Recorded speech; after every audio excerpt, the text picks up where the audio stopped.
piece of glass a mirror by definition is a piece of glass that reflects images, something that shows what another thing is like in a very clear, accurate way. A mirror allows you to see a reflection of yourself. There will be times where God shows you who you really are. What would you, I posed this question, what would you do if you don't like what God shows you about you?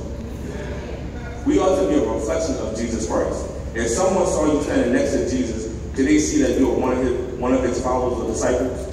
According to Genesis 1:26, and God said, let us make man in our own image and after our likeness, and let him have dominion over the fish of the sea, and over the fowl of the air, and over the cattle, and over all the earth, and over every creeping thing that creeps upon the earth. In Romans 12:2, what we have been stated all night, where it said, be not conformed to this world, but be ye transformed by renewing of your mind, that you may prove what is that good and acceptable and perfect will of God.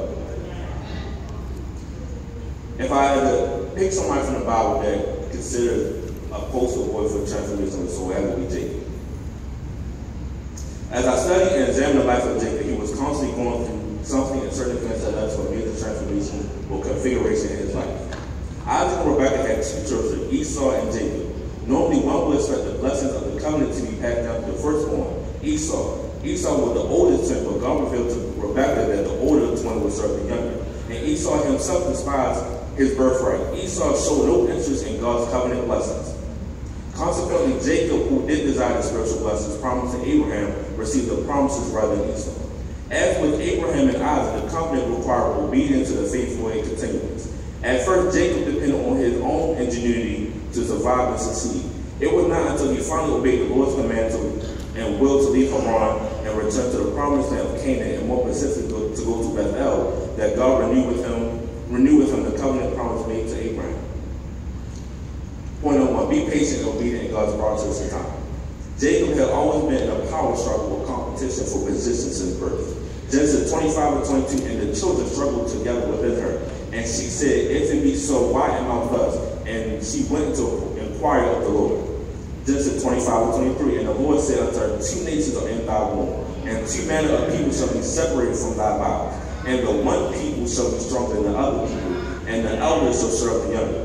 We know that the strife between Rebekah's twin son Jacob and Esau began even before their birth, but continued not only throughout their lives, but between their descendants. Much of the suffering of the Israelites, Jacob descendants, came at the hand of the Edomites, Esau descendants, and is noted through the Old Testament.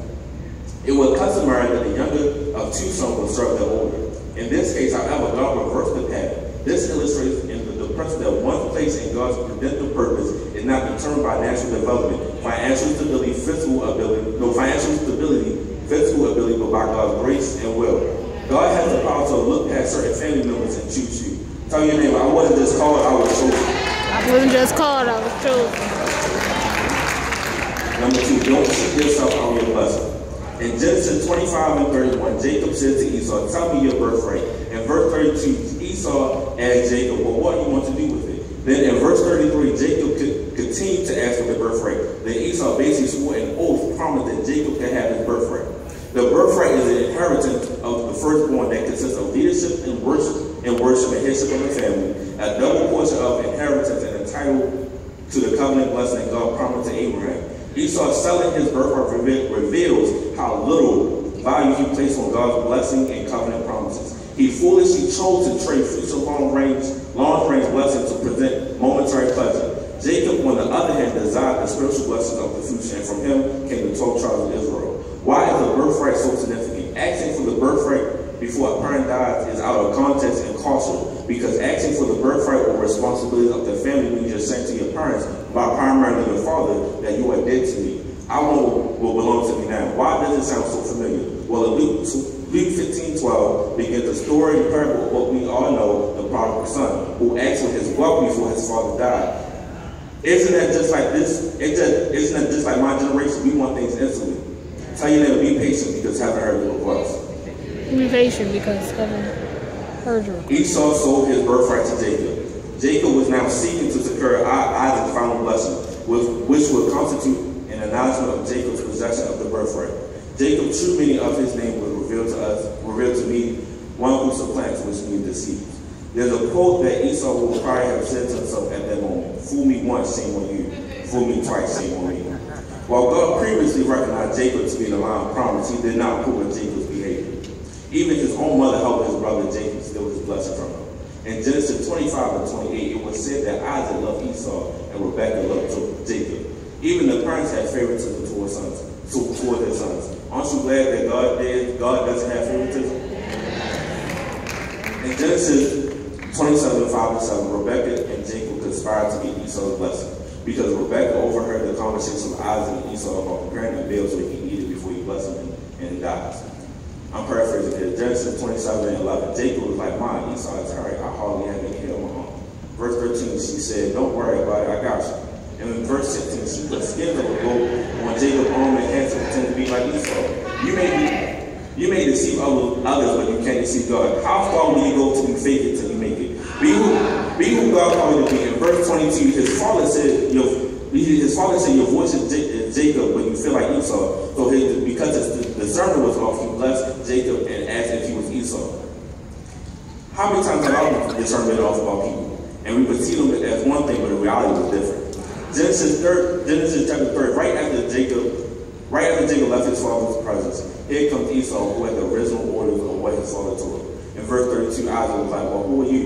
Verse 33, "I thought, or I assume I already blessed you." Verse 34, "What about me?" Esau said. "I know you got blessed for me too." In verse 36, "My brother deceived me twice." But my question I pose to Esau at this moment, how can you be deceived twice when you freely gave away your birthright? So after this whole family feud, there was Steve Harvey, Dr. Phil, and all the other shows you can think of. Rebekah overheard about Esau's plans to kill Jacob after their father's death in Genesis 27:41. So she tells him to leave the promised land and go to Hebron, where his uncle is in verse 43. Hebron is the Hebrew, and Hebron in Hebrew can mean parched or very dry. Hebron was a temporary place for Jacob, but that wasn't where God designed for Jacob to dwell permanently. Hebron is familiar in this book because that's where God allowed Abraham to once dwell. What God told him to leave was familiar. Jacob had a transformational moment where he had a dream at Bethel, a house of God, which is known as a house of God or sanctuary. The house of God can be referred to worship. This is a place where Jacob was at a place of worship. Worship can transform a person's heart, mind, body, and soul. Genesis 28 verses 20 to 22 NLT version. And Jacob made this vow, "And God will indeed be with me and protect me on this journey, and if he provide me with food and clothing, if I return safely to my father's home, then the Lord will certainly be my God. And this memorial pillar I have set up will become a place of worshiping God, and I will present to God simply everything he gives me." And ask yourself, what vow have you made to God lately? Jacob arrived at Laban's house and stayed with him for a while. Laban had asked Jacob, "What can I do for you for the return and staying in my home?" Jacob asked, "Well, I want your daughter Rachel." Laban said, "Well, you have to work 7 years for me." Now, Rachel was the youngest woman and most attractive. So they had an agreement, and Jacob stayed and worked for 7 years. Jacob asked for Rachel after 7 years was up. Laban threw a feast and party at night. Jacob, though, went to bed with Leah and thought he would come to Rachel. Genesis 29:25. But when Jacob woke up in the morning, it was Leah. "What have you done to me?" Jacob raged at Laban. "I worked 7 years for Rachel. Why have you tricked me?" So Jacob worked for an additional 7 years to marry Rachel. Point number 3, you must come to yourself with your senses. In Genesis 32, Jacob came to himself. He had a revelation that where I am is not where I desire to be. And I no longer want to be known as a man who is seen who was always on the run. And Jacob was left alone, and there he wrestled with a man until the breaking of day. So my question to you, what are you wrestling with? And when Genesis 32:25, and when he saw that he prevailed not against him, he touched the hollow of his thigh, and the hollow of Jacob's thigh was out of joint as he wrestled with him. Sometimes transformation will leave you with a scar, or have you walking with the limp, but a scar is a proof that you survived what was supposed to defeat you. God disabled Jacob as a reminder that you must no longer walk with your own strength and rely on God. And he said, "Let me go, for the day breaketh." And he said, "I will not let thee go except thou bless me." And the angel of the Lord said, and he said, "So what is thy name?" And he said, "Jacob." And he said, "Thy name shall be called no more Jacob, but Israel. For a prince hast thou power with God and with men and has prevailed." The events at Jabbok present spiritual transformation and growth. Jacob proved that he could persevere and overcome without cheating. He saw that he could have lived on his own strength and humbly sought after God. At this point in Scripture, Jacob was a different man than the one who was so tainted when he deceived his brother.